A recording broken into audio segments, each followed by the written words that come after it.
Welcome to TDS studios. Friends எல்லாம் சூப்பராக இருப்பீங்கன்னு நினைக்கிறேன். சமீபத்தில் ஒரு நண்பர் கூட பேசிட்டு இருக்கும்போது ஒரு அருமையான விஷயத்த சொன்னார். அதாவது நல்ல ஆலோசனையாக பட்டது எனக்கு. சம்மந்தப்பட்டவங்க அதை கேட்டால் நல்லதுன்னு நினைக்கிறேன். நம்ம நாட்டில் சாலை விபத்துக்கள், அதாவது ரோடு ஆக்சிடென்ட்ஸ் மிக மிக அதிகமாகுது. என்ன காரணம்?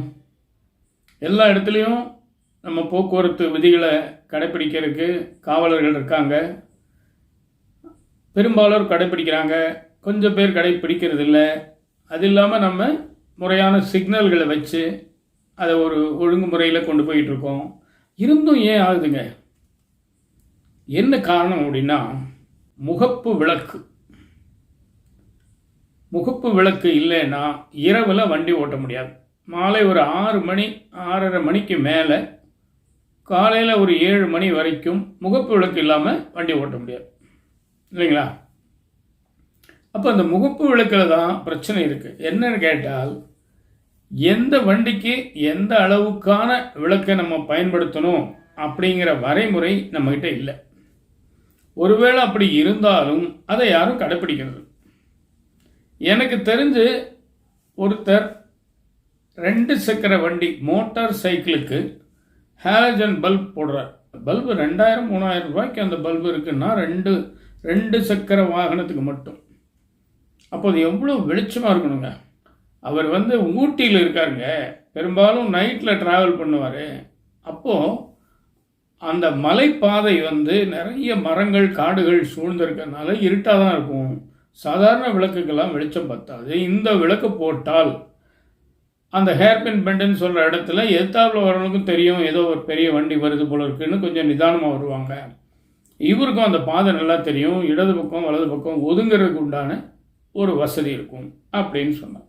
இல்லை, இவர் நண்பர் என்ன ஆலோசனை சொன்னார்னா, ஒவ்வொரு வண்டிக்கும் ஒரு குறிப்பிட்ட வகையிலான விளக்கு மட்டுமே, முகப்பு விளக்கு மட்டுமே போடணும்னு வச்சாச்சுன்னு சொன்னால், எதிர்த்தாப்பில் வர்ற வண்டி பஸ்ஸு லாரி வகையை சேர்ந்ததா, கனரக வாகனங்கள், அதுக்கப்புறம் அந்த மீடியம் வெஹிக்கிள்னு சொல்லக்கூடிய அது காரு, சின்ன வேனு, இந்த மாதிரி இருக்கலாம்.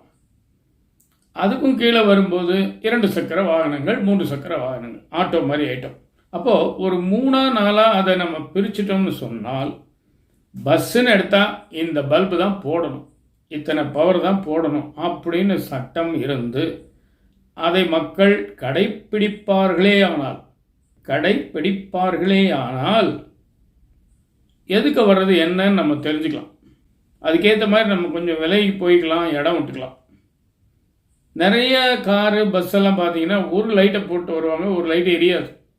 அப்போ அது ஏதோ மோட்டார் சைக்கிள் வர மாதிரி இருக்கும். நமக்கு பக்கத்தில் போனால் என்ன ஆகும்? விபத்து தான்.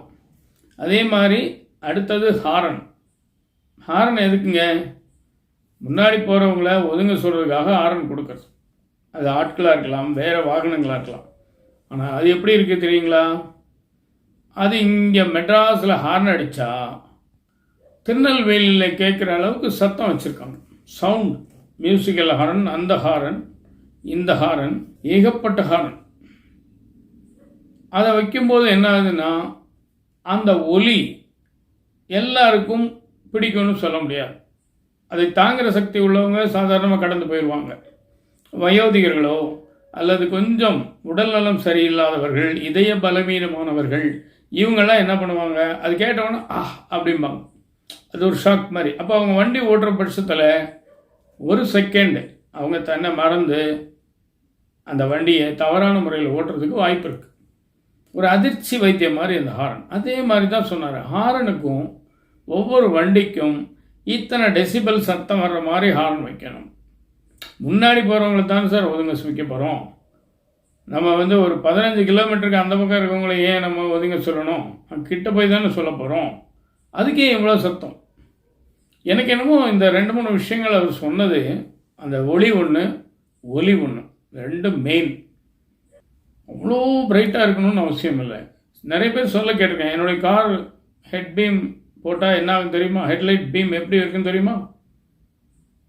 2 கிலோமீட்டருக்கு வெளிச்சமாக இருக்கும். தேவையில்லை. 2 கிலோமீட்டர் நம்ம கொஞ்சம் தானே போக போகிறோம். அதனால் நீங்கள்லாம் இந்த ஹாலஜன் பல்பை ரொம்ப யூஸ் பண்ணுறதா இருந்தால் உங்களுக்கு வசதி இருந்தால் பெருமையாக வேணா இருக்கலாமே ஒழிய எதிர்த்தாப்பில் வரவங்களுடைய சாபங்களை தினமும் நீங்கள் வாங்குறீங்கன்னு அர்த்தம். சரிங்களா? அதை யோசிச்சு பாருங்க கொஞ்சம். அதே மாதிரி தான் அந்த மியூசிக்கும். ஏர் ஹாரன் பஸ்ஸில் வச்சுருக்காங்க, லாரியில் வச்சுருக்காங்க. லாங்கில் போகும்போது கொஞ்சம் முன்னாடியே கொடுத்தா தான் அவங்க லோடு வண்டிகள் ஒதுங்கிறதுக்கு சௌகரியமாக இருக்குங்கிறனால அவங்களுக்கு அனுமதிக்கலாம். அவங்க டவுனுக்குள்ளே அதை ஓட்டுறதும் இல்லை, அந்த ஹார்னை யூஸ் பண்ணுறதும் இல்லை. ஆனால் எல்லாரும் வச்சுக்கிறாங்க. சாதாரண டிவிஎஸ் 50ல் பார்த்தீங்கன்னா ஹார்ன் அப்படி பொழக்குது. அதெல்லாம் கொஞ்சம் குறைச்சிக்கிட்டால் நல்லது. நண்பர் சொன்ன யோசனை நல்லதாக பட்டது, சொல்லிட்டேன். அப்புறம் உங்கள் இஷ்டம். சரிங்களா? இந்த விஷயம் நிச்சயமாக உங்களுக்கு பிடிச்சிருக்கோன்னு நம்புகிறேன். உங்கள் கருத்துக்களை எதிர்பார்க்குறேன். மீண்டும் அடுத்த எபிசோடு சந்திப்போமா? அதுவரை உங்களிடம் விடைபெறுவது உங்கள் அன்பன் டி. சண்முக சுந்தரம், போத்தனூர், கோயம்புத்தூர். நன்றி, வணக்கம்.